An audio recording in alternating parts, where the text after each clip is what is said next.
Smile ka naman. Sige na, ngingiti na yan. Tambay, tahimik ba ang paligid mo? Pero ang gulo ng loob mo.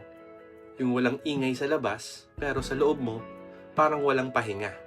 Yung mga araw na hindi ka naman umiiyak. Hindi ka rin naman galit, pero hindi ka mapanatag. Gising ka, pero pagod. Tahimik ka, pero mabigat. Parang ang daming tumatakbo sa isip mo, kahit wala ka namang ginagawa. Pagod ang isip, mabigat ang puso, at minsan, hindi mo nga maipaliwanag kung bakit. Wala namang malaking problema, pero parang may kulang, parang may mali. Ang totoo, hindi lahat ng pagod galing sa trabaho. Hindi lahat ng bigat galing sa sitwasyon. Minsan, ang pinagmulan ng gulo, hindi panlabas, kundi panloob. Minsan, ang labanan nasa loob ng isip mo. Sa mga tanong, sa mga what if, sa mga bagay na wala ka namang kontrol. Ang hirap nito kasi kahit magpahinga ka, kahit humiga ka, kahit mag-scroll ka, kahit matulog ka, pagising mo, nandun pa rin yung bigat.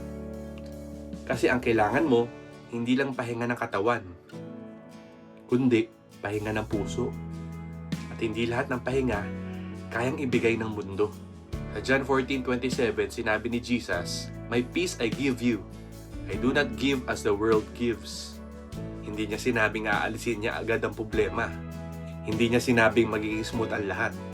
Pero ang pangako niya, peace. My peace. Iba ang peace ng Diyos. Ang peace ng mundo ay nakadepende sa sitwasyon. Kapag okay ang lahat, ay peace. Kapag may problema, wala na. Pero ang peace ng Diyos, hindi nawawala kapag may bagyo.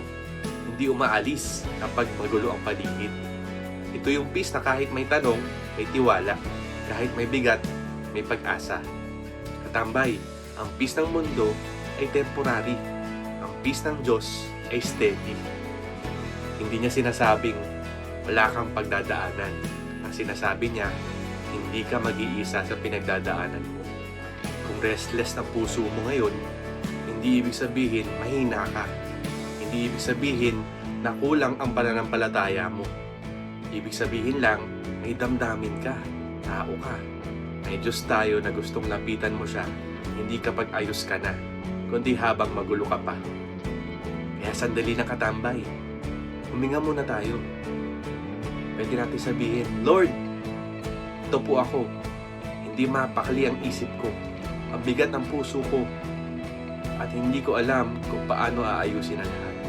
Pero sa iyo po ako lalapit. Hindi sa mundo. Hindi sa ingay. Hindi sa distraction. Ikaw ang aking kapayapaan.